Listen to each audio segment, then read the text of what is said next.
Et voilà, on reprend le voyage le 10 juillet au soir, où on a donc embarqué sur un ferry direction Gotland, qui est donc une île pas très loin de Hollande, toujours au sud de la Suède. On a embarqué à 21h25 précise. Le bateau a décollé exactement à la seconde près du 25 précise. C'est ça la Suède. Voilà, on a mangé un petit saumon séché acheté la veille. Et arrivé à 1h30, non, à minuit et demi sur Gotland. Moi j'étais en forme et parce que j'avais trop mangé dans le bateau.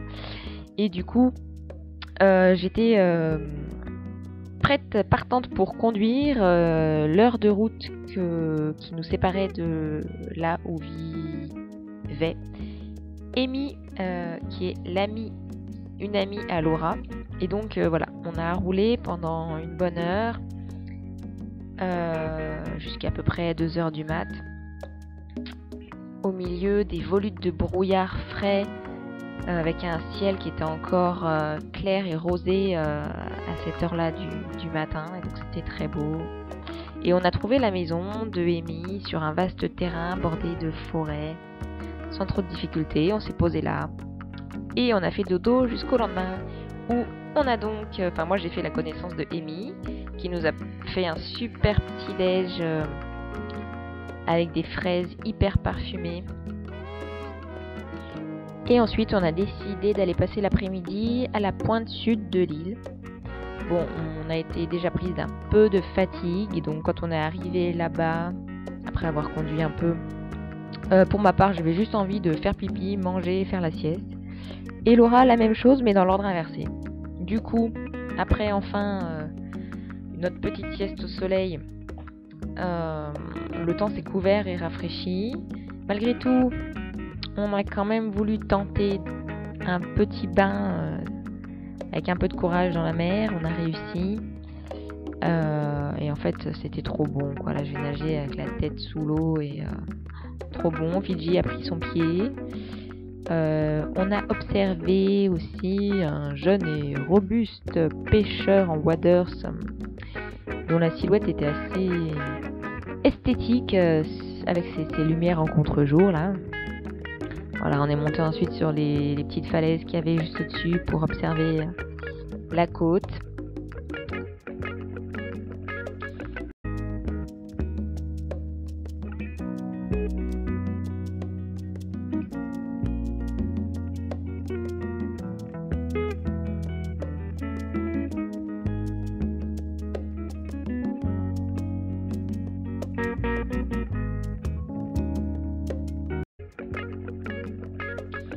Et puis on est rentré tranquillement chez Amy, en rencontrant au passage, comme sur Hollande, là aussi des moulins assez jolis, des maisons en toit de chaume et en pierre, qu'on ne s'est pas empêché de visiter. Laura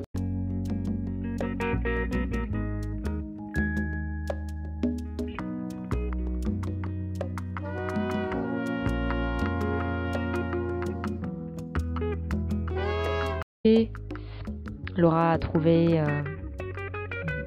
des animaux à qui faire des papouilles et nouer un contact. Un joli cheval qui avait l'air de bien l'apprécier. Voilà, on est rentré et on est ressorti boire un coup là où travaillait Amy. C'était une grande crêperie montée par un Français.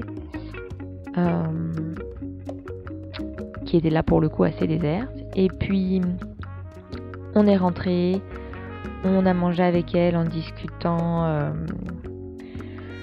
sur la folie de ce monde, le retour à l'essentiel, croire quand même au mouvement positif, même si c'est imperceptible et lent. Et puis on s'est enfin couché et on s'est réveillé le vendredi 12 avec des petites viennoiseries locales que nous avait achetées Amy hyper gentiment. Et on est reparti ce jour-là, un peu pensive, un peu fatiguée peut-être aussi. Direction une côte avec des pierres, des rochers avec des formes assez originales et excentriques à voir. Et donc on s'est enfoncé dans des sous-bois. Et on a enfin trouvé cette côte, la plage, bordée d'une végétation étonnamment alpine, avec des épilogues, des bruyères. C'est étonnant. Oui, on a fait la rencontre d'une jolie couleuvre à collier, à mon avis, mais je veux bien confirmation ou invalidation, correction. Des harles, une bièvre aussi. On a longé cette côte à pied, on a réussi à trouver ces fameux rochers là.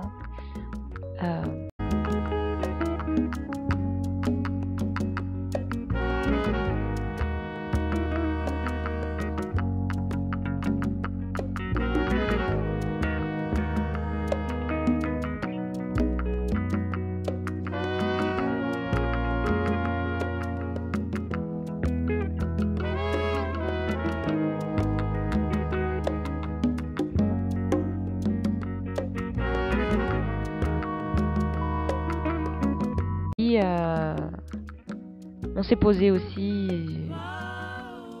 sur un bout de plage vraiment qui paraît assez paradisiaque avec cette eau turquoise et tout.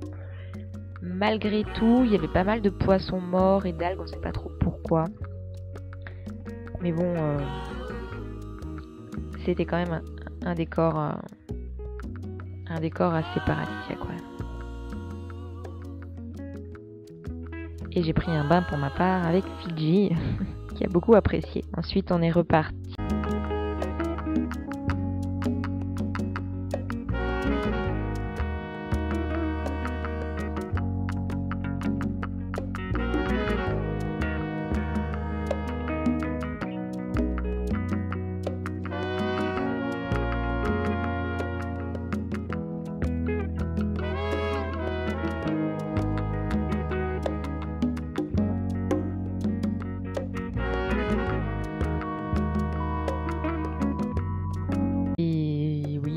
Petite cure de myrtille et on a repris la route pour Visby en s'arrêtant au passage pour regarder le paysage sur les falaises là, et donc on voyait Visby tout au bout, qui est la plus grande ville en gros de l'île. Et donc on arrivait à Visby.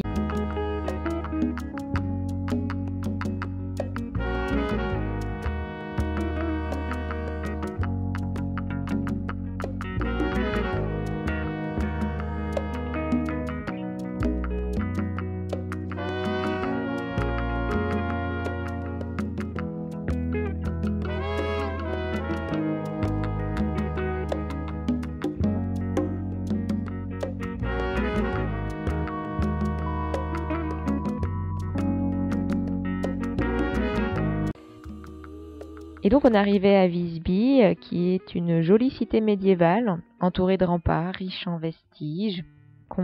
Voilà, pour le coup, on a fait notre petite visite en fin de journée, qu'on a beaucoup apprécié. Et puis on a fini par un joli soleil couchant sur la mer. Et on a tranquillement attendu, ça nous a permis d'attendre tranquillement le ferry que nous avons repris à 1h30 du matin, direction Stockholm, qui se